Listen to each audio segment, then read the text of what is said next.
Parlons douleur, un balado du réseau québécois de recherche sur la douleur. À chaque épisode, on discute avec des mots simples des dernières avancées avec des invités du milieu de la santé et de la recherche. Bonne écoute!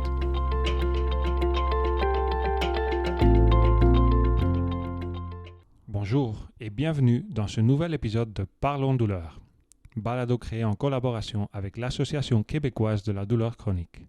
Je m'appelle Carlos Gevers Montoro, je suis chercheur postdoctoral à l'Université de McGill sous la direction du professeur Mathieu Roy. Aujourd'hui, nous vous proposons un épisode quelque peu exceptionnel avec la participation de deux figures éminentes dans le domaine de la douleur au Canada. Nous aurons le plaisir d'accueillir en premier lieu Fiona Campbell, que notre auditoire reconnaîtra sans doute en tant qu'ancienne présidente de la Société canadienne de la douleur. Sa discussion sera suivie d'un entretien avec Jean-François Leroux, qui est actuellement responsable de l'équipe des politiques sur la douleur chronique au sein de Santé Canada. Donc pour commencer, allons-y avec Fiona. La docteure Fiona Campbell est une anesthésiologiste pédiatrique et aussi une professeure distinguée à l'Université de Toronto, ainsi que la directrice médicale du programme de douleur chronique à l'hôpital Sick Kids de cette même université, où elle remplit également des fonctions de codirectrice du Centre de la douleur. Ses recherches sont dédiées à l'amélioration des résultats de la douleur chez les enfants hospitalisés. Elle est aussi engagée dans l'éducation. La Dr Campbell contribue en tant que rédactrice principale à aboutkidshealth.ca/pain et dirige un curriculum en ligne sur la douleur pédiatrique, démontrant son leadership dans l'avancement de l'éducation et de la gestion de la douleur. Par ailleurs, elle a coprésidé le réseau de douleur chronique de l'Ontario, ainsi que le réseau consultatif sur la douleur chronique pédiatrique, contribuant à une stratégie provinciale pour les services de douleur chronique pédiatrique. Finalement, Fiona a servi comme ancienne présidente de la Société canadienne de la douleur, ainsi que comme coprésidente du groupe de travail canadien sur la douleur, dont on va discuter aujourd'hui en ampleur. First of all, thank you very much for inviting me to participate in this. Carlos, it's really a pleasure. Fiona Campbell démarre une touche d'enthousiasme dans sa voix en exprimant sa gratitude pour l'invitation. Elle se plonge dans son histoire personnelle partant de son déménagement de Londres au Royaume-Uni jusqu'au Canada et retraçant ses années de lycée où le sport captivait plus son intérêt que les études. Elle évoque avec un brin de nostalgie une année sabbatique pleine d'aventures, naviguant sur un voilier dans les îles Vierges, avant de revenir à la réalité pour poursuivre un Bachelor of Sciences en psychologie. C'est ce choix d'études qui a marqué le début de son aspiration à aider les autres, en particulier dans le domaine de la psychiatrie pour enfants. Yeah, and then I came back and did a BSc at Mac in psychology, which I loved, and actually wanted to be a child psychiatrist. And then after that, I took another year off and worked in a daycare center in for underprivileged children in London. And then I came back and went to medical school. Fiona poursuit son récit en partageant une expérience déterminante dans sa vie. Une année de travail qu'elle a passée dans un centre pour enfants défavorisés à Londres. Cette année a joué un rôle crucial dans sa décision de se lancer dans la médecine. Elle nous décrit comment cette expérience a façonné son choix de carrière, qui l'a amené finalement à se spécialiser en anesthésie pédiatrique et en particulier en gestion de la douleur. Ce domaine aussi lui tenait à cœur en raison du combat de sa propre mère contre la douleur chronique après un accident.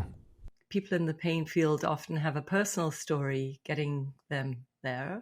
Mine was that my mum was in a catastrophic car accident, which left her with a spinal cord injury and relentless neuropathic pain.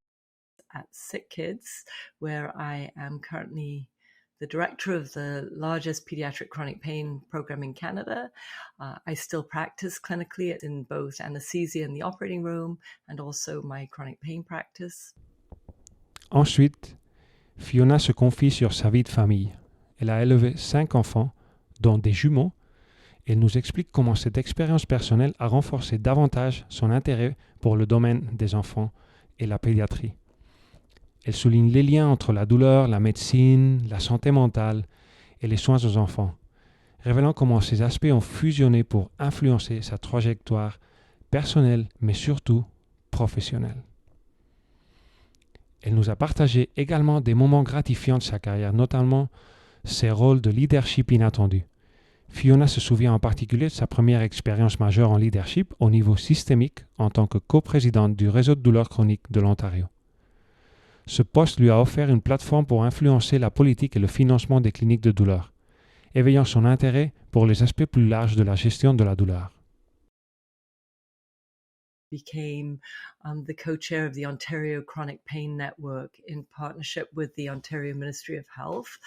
And then I sort of got a taste of how you could influence a bigger picture. I think there we were very successful getting funding into tertiary academic pain clinics for both children and youth. Son parcours au sein de la Société canadienne de la douleur est également mis en avant. Depuis ses débuts comme trésorière jusqu'à sa présidence récente, Fiona nous décrit ses efforts pour étendre l'influence de l'organisation, en particulier en intégrant des personnes ayant des expériences vécues de la douleur et en favorisant un engagement plus inclusif. Elle mentionne son rôle dans la création d'un comité de communication et la mise en place d'un programme de mentorat, soulignant son désir de promouvoir un impact plus large de la société. But I really felt there was a gap in engaging people with lived or living experience of pain. And that work had started by my predecessors, but I really wanted to champion that. Fiona nous évoque ensuite la création du groupe de travail canadien sur la douleur, une initiative qui a rassemblé tous les acteurs concernés avec l'objectif de conseiller le gouvernement sur la gestion de la douleur chronique. Il s'agissait d'une première pour le gouvernement d'engager un dialogue sur la douleur à ce niveau. Et cet effort a signifié un avancement notable, fruit d'un processus complexe qui exigeait une représentation exhaustive et inclusive. Ce groupe de travail a été responsable aussi de la création d'un plan d'action national, proposant plus de 100 recommandations pertinentes au gouvernement dans divers secteurs clés, ce qui a accentué la nécessité d'une stratégie bien coordonnée entre tous les acteurs majeurs et le gouvernement. I should mention that the task force was created as a result of a very impactful roundtable with the Federal Minister of Health, who met with a group of about 20 people for 3 hours just prior to Toronto Opioid Summit. You know, the task force was established to provide advice and information to guide government decision makers towards an improved approach for the prevention and management of chronic pain in Canada. So we really needed to have representation of people who have a vested interest in pain. Fiona nous partage ensuite des conseils sur comment réaliser un changement systémique dans la gestion de la douleur au Canada, en insistant sur l'importance de la passion, d'une expérience personnelle, mais surtout d'un intérêt authentique pour le sujet. Fiona nous encourage à commencer par des initiatives locales et à élargir progressivement leur portée à des niveaux plus élevés, en cherchant du mentorat et en s'engageant avec des influenceurs clés. During our mandate, the Federal Minister of Health empowered the mandate by asking us to actually provide recommendations to government on what would be needed to validate people living with pain and how to prevent and treat pain properly. And so these 150 recommendations, and by the way, when we told the Federal Minister of Health that there were 150 recommendations, she about fell off her chair. But these 150 recommendations fall into 6 buckets or 6 goals, if you like. And they are that we need leadership in Canada to deliver on this. We need to improve access to care. We need proper training for people in the health field, but also for primary care. And we need public awareness. So that's sort of awareness and education. We need to improve research, and its infrastructure needs to be properly funded. We need to monitor for the prevalence and impact of pain across Canada, so we understand where it is in Canada and how it affects people living here. And then this all has to be taken with an equity lens. There's so much to be done that anyone with a vested interest of pain can dig into that report and see potential opportunities to help drive it forward. On serait resté des heures à parler avec Fiona, mais finalement, la conversation touche à la fin. Et pour conclure, Fiona nous parle de ses projets actuels et futurs, incluant son rôle à Sick Kids et son implication dans des initiatives nationales pour la gestion de la douleur pédiatrique. Elle nous mentionne également sa nouvelle entreprise avec Pain Ontario, visant à créer un point central pour ceux intéressés par la gestion de la douleur en Ontario. Fiona partage ses plans pour la retraite qui inclut la poursuite de son engagement dans la gestion de la douleur, profiter de ses loisirs et passer du temps en famille, mais on se demande si Fiona sera capable de jamais prendre sa retraite et de ne pas continuer son engagement actif dans le monde de la douleur et en général de la santé pour les enfants. So, I think first and foremost, you need passion, some experience, and really an authentic interest in improving the way that things are done. Fiona nous fait quelques remarques finales en soulignant l'importance de la prévention et du traitement de la douleur. Elle demande plus de recherche, de l'éducation et des approches équitables. Rappelons l'importance de maintenir un équilibre entre notre vie professionnelle et notre vie personnelle. While, I have really, and I am still having a wonderful work life, it brings me enormous joy, and this will continue on into retirement. I still have some other work stuff to do. Suite à notre discussion avec Fiona, nous avons interviewé Jean-François Leroux, qui est gestionnaire de l'équipe des politiques sur la douleur chronique de Santé Canada. À ce titre, il encadre la coordination de la réponse du gouvernement fédéral en ce qui a trait aux recommandations du groupe de travail canadien sur la douleur, dont Fiona vient de nous parler. Avant de faire partie de cette équipe en octobre 2021, Jean-François Leroux a occupé plusieurs postes dans le domaine des politiques au sein du gouvernement fédéral, notamment au ministère des Finances du Canada, à Santé Canada et aux instituts de recherche en santé du Canada. Merci beaucoup Jean-François, ou JF, comme on vous appelle souvent, d'être ici aujourd'hui avec nous. Avant de commencer à parler de votre travail dans le domaine de la douleur, est-ce que vous pourriez nous en dire plus sur vous-même? D'où venez-vous? Quel est votre parcours professionnel? Et qu'est-ce qui vous a amené à vous intéresser au domaine de la douleur? Merci, Carlos. Donc, moi, c'est Jean-François Leroux. Je suis le gestionnaire de l'équipe des politiques sur la douleur chronique au sein de Santé Canada. Avant de me joindre à cette équipe, eh bien, je vais juste vous expliquer un peu mon parcours, ce qui m'a mené essentiellement à ce poste. Donc, à la fin de mes études en économie et statistique, je me suis joint aux Instituts de recherche en santé du Canada, où j'étais assigné à une équipe des politiques. C'est au sein même des IRSC que j'ai eu l'occasion de me familiariser avec différents processus gouvernementaux et la façon dont la recherche en santé s'intègre au sein des politiques publiques fédérales. En 2017, j'ai eu l'occasion de me joindre à Santé Canada afin de travailler sur la réponse fédérale à la crise des surdoses. C'est dans ce contexte que j'ai eu l'occasion de me familiariser avec l'enjeu de la douleur chronique, notamment dans le but de comprendre l'impact de la crise sur les personnes qui vivent avec la douleur chronique. En début 2018, j'ai participé au symposium de l'Agence des médicaments et des technologies de la santé au Canada, ainsi qu'à la rencontre scientifique de la Société canadienne de la douleur. C'est lors de ces deux événements que j'ai eu la chance de rencontrer de nombreux intervenants, notamment des fournisseurs de soins spécialisés dans la douleur, des personnes qui vivent avec la douleur chronique, ainsi que des chercheurs. C'est vraiment lors de ces deux rencontres et lors de rencontres bilatérales subséquentes que j'ai pu me familiariser avec cet enjeu-là.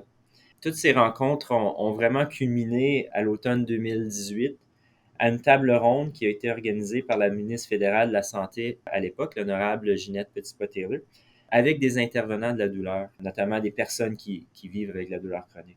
Cette table ronde a duré environ 2 heures, où les intervenants ont offert leur point de vue concernant les impacts de la douleur chronique au Canada, mais aussi ils ont eu des discussions par rapport aux mesures à prendre pour répondre à ces défis. Ces discussions se sont poursuivies lors du symposium sur les opioïdes qui avait lieu le lendemain. Et puis, c'est lors de la conclusion de ce symposium que la ministre a annoncé l'intention du gouvernement fédéral de mettre en place un groupe de travail sur la douleur chronique. Donc, essentiellement, c'est vraiment ça qui a fait en sorte que je me suis impliqué dans ce dossier-là. OK, donc c'est vraiment une collaboration de personnes impliquées, on va dire, je vais dire dans la politique, mais tu vas peut-être me corriger. Aussi des fournisseurs de soins, des cliniciens, des personnes qui vivent avec la douleur, des chercheurs. C'est vraiment un travail très multidisciplinaire qui a abouti à ce point-là. Est-ce que c'est correct? Absolument, absolument. Disons que particulièrement lors de cette table ronde en 2018, on avait vraiment une perspective extrêmement variée lors de ces discussions-là. C'était pas seulement des chercheurs ou des personnes ou des praticiens spécialisés, mais la voix des personnes qui vivaient avec la douleur chronique était vraiment bien reflétée à l'intérieur de ces discussions-là. Ce qui a vraiment essentiellement mené à la ministre à se pencher davantage sur cet enjeu-là et essentiellement annoncé, si vous voulez, la création du groupe de travail. Donc, ouais, le groupe de travail, en fait, Fiona Campbell nous vient d'en parler. Donc, si ça ne vous dérange pas, on va passer un tout petit peu de côté, mais je vais quand même vous demander parce que j'imagine que ce groupe de travail si vaste, si représentatif aussi, en même temps si hétérogène, on pourrait dire, j'imagine que ça donne un plan d'action quand même aussi, on va dire ambitieux, non? Un plan d'action qui est peut-être difficile à expliquer ou à formuler plutôt, ayant autant d'acteurs impliqués. Donc, je voudrais vous demander, est-ce que vous pourriez nous expliquer un peu quel est ce plan d'action, mais surtout comment est-ce qu'il a été conçu et quels sont les objectifs principaux? Ben, en fait, le plan d'action, c'est essentiellement le résultat de 2 années de travail de la part du groupe de travail canadien sur la douleur. Lors de sa création en mars 2019, le groupe de travail s'est vu confier un mandat de 3 ans qui était essentiellement divisé sous 3 phases. Donc, la première phase était vraiment de faire un compte-rendu de la littérature et des preuves scientifiques afin de mieux cerner les impacts de la douleur chronique au Canada. Donc, essentiellement, ils ont revu la littérature et ils ont formulé un rapport qui étalait essentiellement la situation actuelle au niveau de la façon dont la douleur chronique était prévenue et gérée à ce moment-là. Lors de la deuxième phase, le groupe de travail a mené des consultations à l'échelle nationale afin de déterminer les pratiques exemplaires, les points de vue améliorés et les éléments d'une approche pan-canadienne visant à mieux gérer et prévenir la douleur chronique. Ils ont eu une série de tables rondes à travers le pays. Initialement, ces tables rondes se devaient d'être en personne. Malheureusement, en 2020, il y a eu un événement appelé la COVID-19 qui a chamboulé les plans. Et néanmoins, ils ont réussi de façon virtuelle à organiser ces tables rondes-là. Puis, ils ont eu essentiellement, je crois qu'il y avait eu plus de 400 participants couvrant un large éventail en tête d'expertise lors de ces tables rondes-là. En plus, le groupe de travail a mené une consultation publique en ligne où ils ont reçu plus de 1400 questionnaires remplis. Et ces deux ensembles-là, ou ces deux activités-là, ont mené à l'élaboration d'un deuxième rapport qui étalait, si vous voulez, les actions exemplaires, mais aussi ce qui devait être amélioré afin de mieux gérer la douleur chronique au Canada. Les résultats de ces deux phases-là combinées se sont par la suite traduits en recommandations formulées à l'intérieur de son rapport final, le plan d'action canadien sur la douleur. C'est vraiment le résultat final, si vous voulez, de l'objectif principal de la création du groupe de travail qui avait été annoncé en 2018 lors du symposium sur les opioïdes. Les actions prioritaires du plan d'action ont pour objectif ultime que les personnes qui vivent avec les douleurs soient mieux reconnues et soutenues, que la douleur soit mieux comprise, prévenue et traitée efficacement partout au Canada, et que le Canada puisse mieux répondre aux besoins des personnes qui vivent avec la douleur chronique à l'avenir. Le plan d'action s'oriente à travers 6 objectifs ou thèmes bien précis, notamment une meilleure coordination des efforts de prévention et de gestion de la douleur au niveau national, un accès équitable à un continuum de services et soutien pour la gestion de la douleur, une amélioration de la connaissance et de soutien éducatif pour les professionnels de la santé, les personnes qui vivent avec la douleur, leurs proches, mais également le public en général. C'est une reconnaissance que la douleur chronique est encore pas nécessairement bien compris au niveau du grand public en ce moment. Le quatrième orientation stratégique était un soutien à la recherche et à l'application des connaissances, de meilleures données afin de permettre de suivre l'évolution de l'impact de la douleur au Canada ainsi que les progrès réalisés. Et finalement, le dernier objectif qui avait été énuméré au sein du plan d'action était d'offrir un soutien pour les personnes touchées de façon disproportionnée par la douleur, notamment les peuples autochtones, les anciens combattants, les femmes, les personnes qui vivent un handicap et bien d'autres. Je suis vraiment impressionné parce que les dimensions du plan, c'est vrai qu'on en entend parler. J'ai lu quand même pas mal, mais on ne se rend pas compte de la dimensionnalité que ça prend et la quantité de travail derrière pour mettre d'accord au tout début 400 personnes différentes avec une expertise et une expérience différente. Mes félicitations parce que c'est vraiment quelque chose de très ambitieux, mais qui semble quand même être aussi en même temps quelque chose qui nous emmène dans la bonne direction. Et en parlant de direction, est-ce que je pourrais vous demander où en sommes-nous actuellement dans la mise en œuvre de ce plan? Quels sont peut-être les défis qui restent pour que les décideurs politiques s'engage davantage pour faire de la gestion de la douleur une priorité majeure dans l'agenda politique au Canada. Comme vous l'avez dit, même le grand public ne connaît pas nécessairement bien les enjeux de la douleur chronique. Donc, quels sont peut-être les défis qui sont prioritaires en ce moment? Le défi principal, c'est un plan très ambitieux. Donc, il y a plus de 150 recommandations au total dans ce plan d'action. 162 pour être plus précis. Mais je crois quand même qu'il y a eu de progrès extrêmement importants qui ont été réalisés depuis la publication il y a maintenant un petit peu plus de 2 ans. L'un des avancements les plus importants, selon moi, est vraiment que nous avons vu une meilleure coordination des efforts à travers le pays.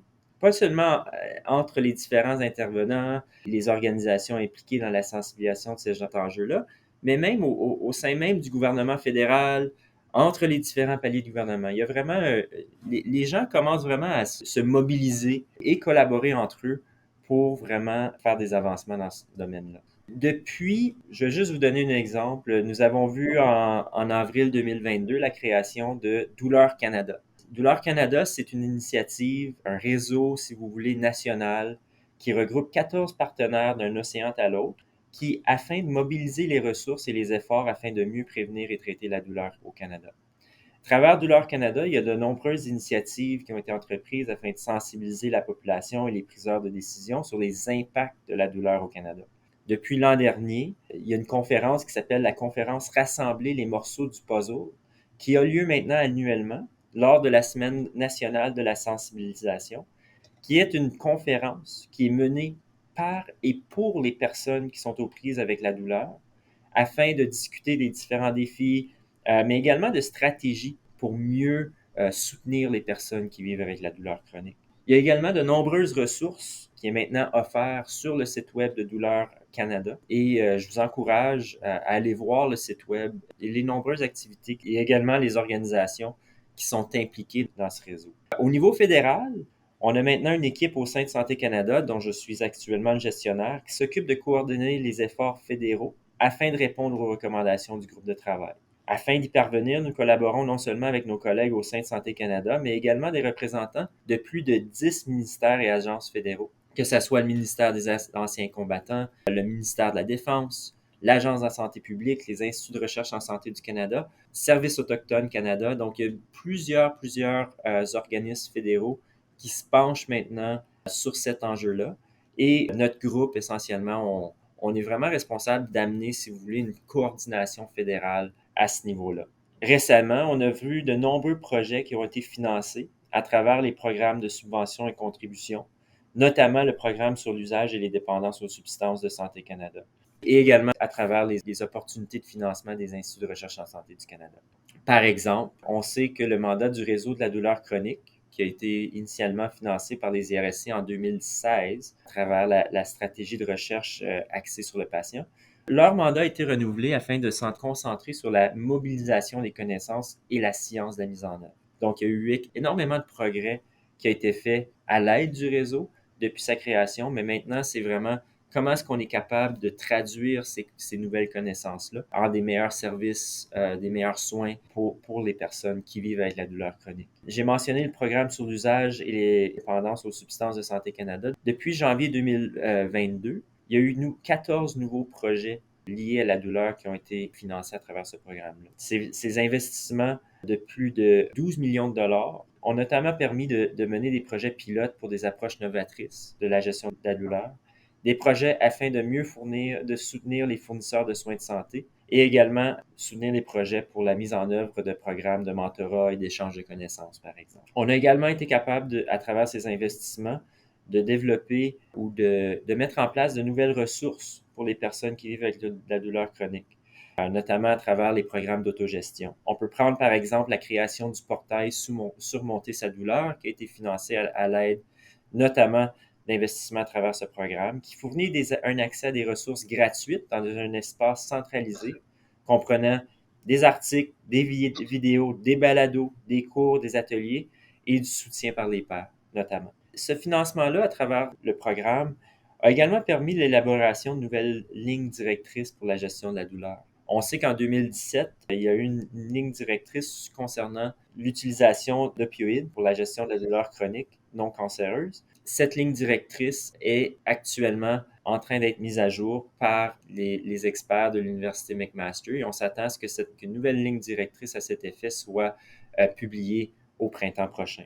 En début 2023, l'Organisation des normes de la santé a publié également de nouvelles normes concernant les soins offerts au sein des centres de soins de longue durée. Cette nouvelle norme comprend notamment une section dédiée afin de fournir des conseils sur les procédures pour mieux soutenir les personnes qui vivent dans ces centres qui sont aux prises avec la douleur chronique. En avril dernier, le réseau Solutions pour la douleur chez les enfants, en collaboration avec l'Organisation des normes de la santé, ont également publié la première norme canadienne d'envergure nationale pour la gestion de la douleur pédiatrique. Ce même réseau travaille actuellement sur l'élaboration d'une trousse d'outils afin d'aider les professionnels de la santé à prendre des décisions éclairées au niveau de l'utilisation d'opioïdes pour la gestion de la douleur chez les jeunes. Donc, beaucoup de travail de la part de la communauté de la douleur actuellement. Puis, je crois vraiment que le Canada doit être fier de tous ces accomplissements-là.